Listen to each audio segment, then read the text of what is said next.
Hello and thanks for tuning in to my YouTube channel, Pickleball Pick Apart. My name is Rory and I take pickleball games off of YouTube and I pick apart the play on the court.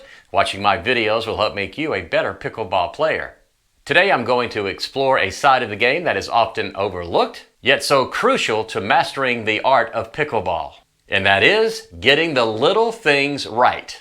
Experienced, successful players know that mastering the little things can be the difference between winning and losing. In this video, I'm going to point out little things the players did right and some little things they could have done better. So check out how doing these little things correctly can add up and make you a better pickleball player. Let's go. The first little thing I want to talk about is how this player right here in the greenish shirt is holding his paddle. Let me zoom in on this and you can see that he is holding it with what is referred to as the frying pan grip. I see a lot of players do this. However, I do not see a lot of professional teachers teach this grip. When starting out with brand new players, teachers teach their students to use the continental grip, and there are a lot of reasons why. Here's an explanation by Tyson McGuffin, the #1 singles player in the world, as to why a player should start out using the continental grip, and another video by a teaching professional as to the disadvantages of using this frying pan grip. If I were to teach a new beginner coming in, this is going to be your basic grip. So think about it like you're shaking somebody's hand. And if you're a tennis player and you're coming in, we call this the continental grip. Basically, as the paddle runs down, you want to line up that index finger directly on the right knuckle of the handle. So this grip could be called the continental grip, the handshake grip. If you had a hammer in your hand and you're trying to hammer down a nail, this could be your hammer grip as well. So make sure that you get comfortable in this grip. Often you'll see a player grip the paddle with one or more than one finger on the paddle. I'm not a big advocate of that, unless you happen to bring that grip with you from ping pong, and that's something that you're used to.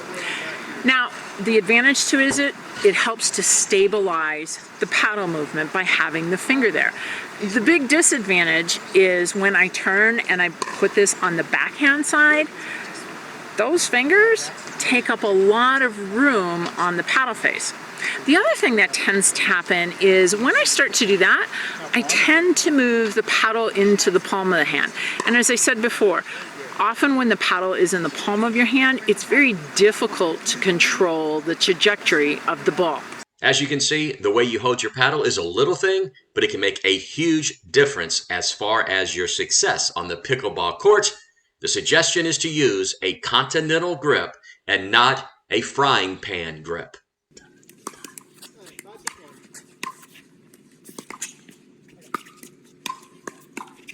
Here's another thing that I just see time and time and time again.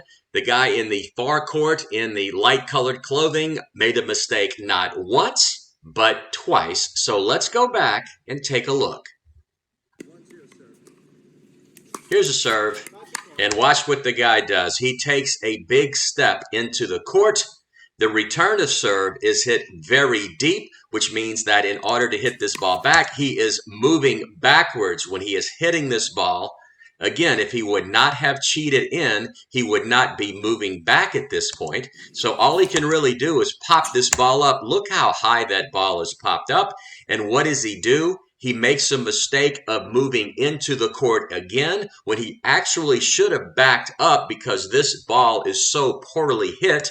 The ball is hit at his feet, and he has to move back to hit it again. His paddle is way, way, way behind him. It should be in front of him. It is not, and he hits it right into the net. And I'd like to point out one more thing. The guy in the light-colored clothing has a frying pan grip as well. So that is the mistake. After serving the ball or having your partner serve the ball, you cannot cheat into the court. You must stay behind the service line. Now, there is a possibility the return could be very short. Normally, that does not happen. So always stay behind the service line when making a serve.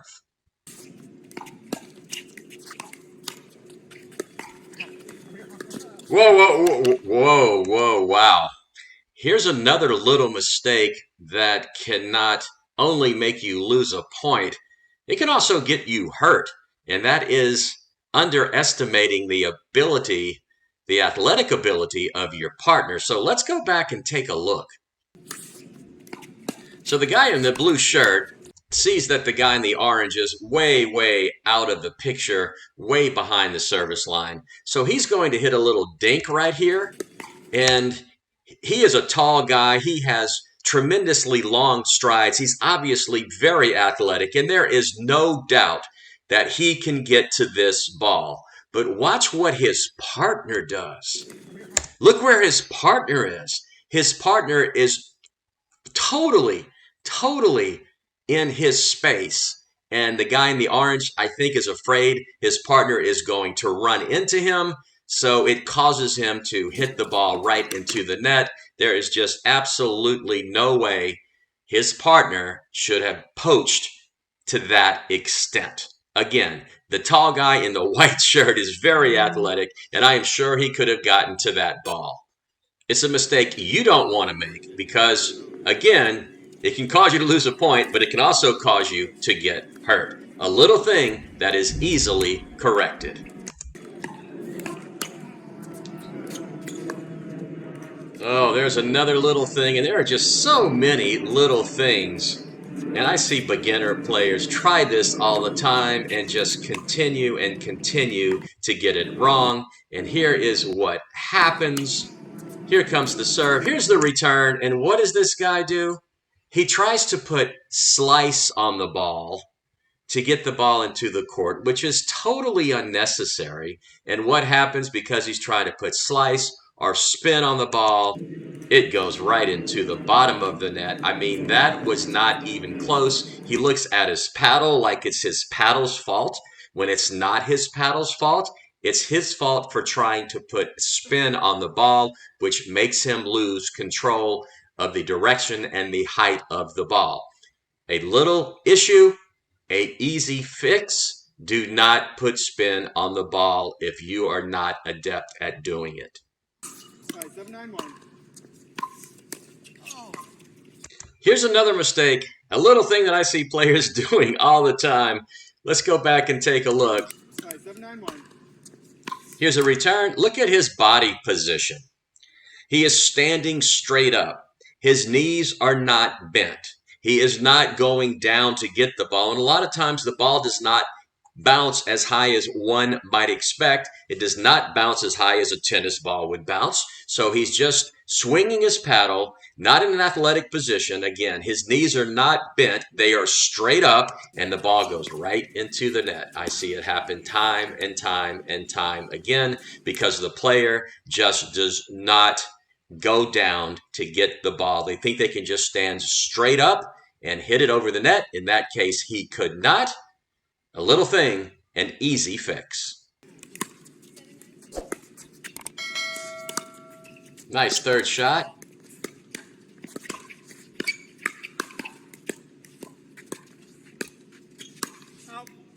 Okay, there were a couple of really good things the guy with the orange shorts did correctly and that were really good, but he did one thing that I see players do, and I really don't understand why they do it. Well, I think I understand, but let me just point out the really good things he did, and the one thing that he did that pops up some questions in my mind. So let's go back and take a look.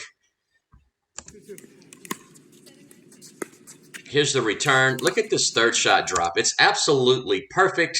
It's in the right part of the court, which requires the guy in the blue to hit this with his backhand. Just a fantastic third shot drop. He does run up and get to the non-volley zone. He gets the ball. Here it comes again. Now what he's going to try to do right here is he's going to try to speed up. It's not effective. The guy in the white shirt can get it back, but watch this defense right here. He is going to bend his knees. He's going to get down. His paddle is in perfect position. This is the exact way to defend a ball that is hit at your feet.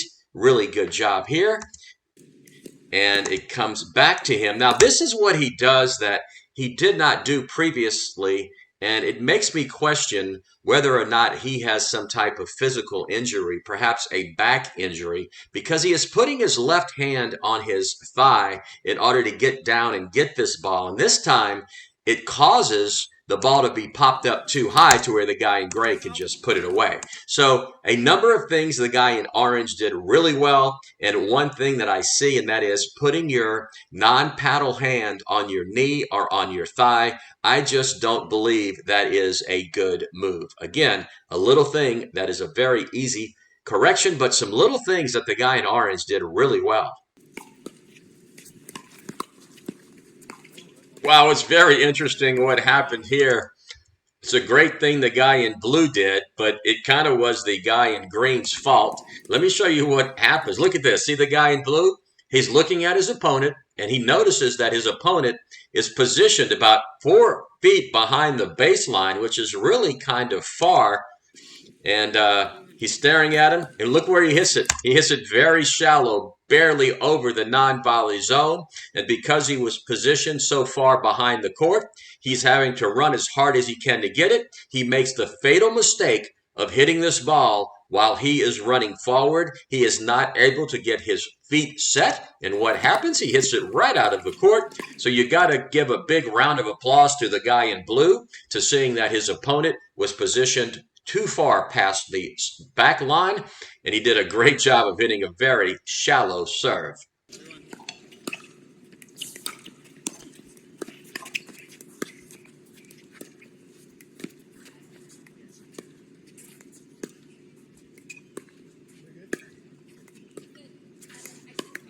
Whoop, hits the top of the tape.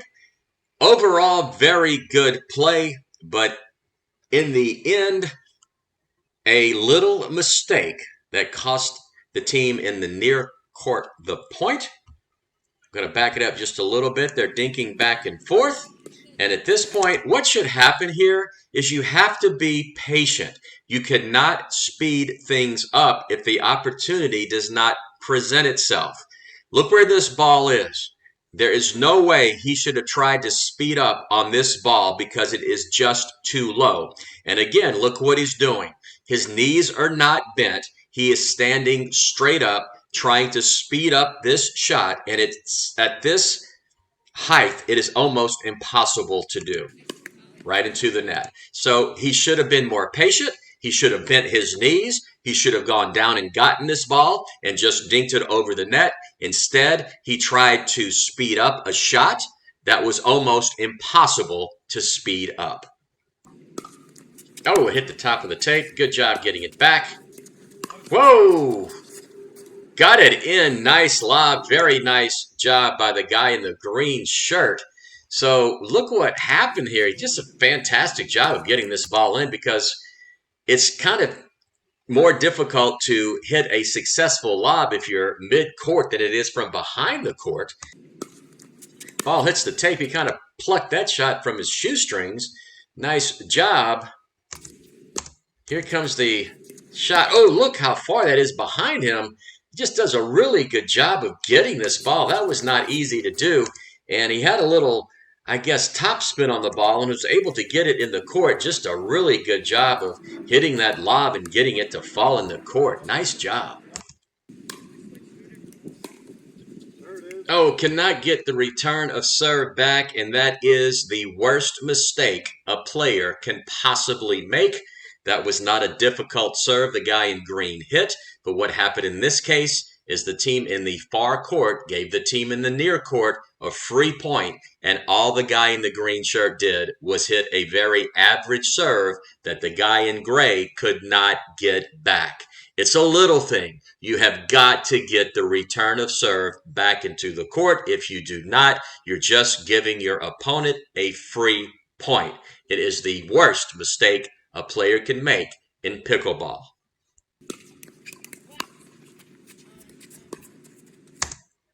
So here's a mistake that beginner players, 3.0 players make all of the time. They just cannot hit a third shot drop. Look where the ball is. It's very high. It does not allow the player in gray to move forward, so the player in green should just keep it at his feet. Can he hit a fifth shot reset? Let's see. Nope, that's even higher. That is just very, very poor, for lack of a better word. It's a little thing that this guy would have to correct, but it looks like he's going to get another shot to hit a 7th shot, reset into the kitchen. Again, no way. It's just futile. It's like doing the same thing over and over and over again and expecting a different result. It's a little thing that is really a big thing, because not being able to hit a 3rd shot drop or a reset into the kitchen is just something that if you're going to advance in pickleball, you have got to learn to do. Nice 3rd shot right there. 5th shot, reset, good job. 7th shot into the kitchen. Now all the way up to the line, kitchen line. Great job by the guy in orange. This is really good by all players.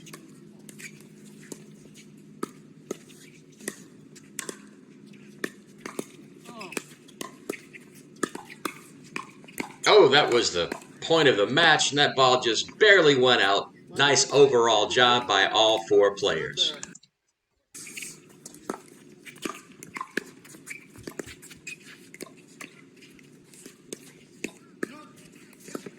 Another nice point going right here. It's getting very close to the end of the match. Oh, right into the net. Oh, and he flips his hat, throws his hat. He's upset that he lost. You know, I hate to lose as well. I can understand him doing that. There were some really good points in this match, but there were some little things that if they could just correct upon, they would be very much the better pickleball player. Again, the little things add up, and you saw what some of the little things were. So there you have it, little things that can make a big difference. So make sure you're doing the little things correct. That's it from Pickleball Pick Apart. I really do hope you learned something from watching this video. And if you did, I hope you take the time to like it, subscribe to my channel, and click the notification bell so you'll be notified when I post a new video. My name is Rory. As always, thanks for watching, and see you on the court.